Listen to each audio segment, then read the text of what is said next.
এখানে রাস্তার বেহাল অবস্থা, দেখেন আপনারা রাস্তার কী অবস্থা। আর লাল মাটি, হাঁটতে খুব কষ্ট হচ্ছে, অনেক কষ্ট করে হাঁটছি। ক্যামেরাটা গাড়িতে পাঠিয়ে দিচ্ছি, কিন্তু গাড়ির অবস্থা খুব খারাপ। আমি একা একা হাঁটে যাচ্ছি, পিছনে আরেকজন আছে, যারা আমরা প্রজেক্টে আসছিলাম। অনেক ভালো মনে একজন বড় ভাই, খুব আমাদেরকে আদর যত্ন করছে, যত্ন সহকারে খাওয়াইছে, সেই লেভেল একজন লোক। আমরা আসছি হলুদের একটা নিউজ করতে, এবং লাল চিনি এটা ফুলবাড়ির বিখ্যাত, এটার জন্য আসছিলাম। কিন্তু হলুদের কাজটা করতে এসে আমরা এই যে এরকম রাস্তায় বেহাল অবস্থা, যাওয়া লাগতেছে।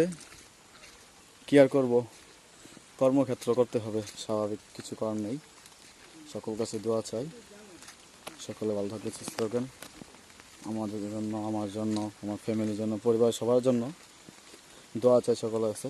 আসসালামু আলাইকুম।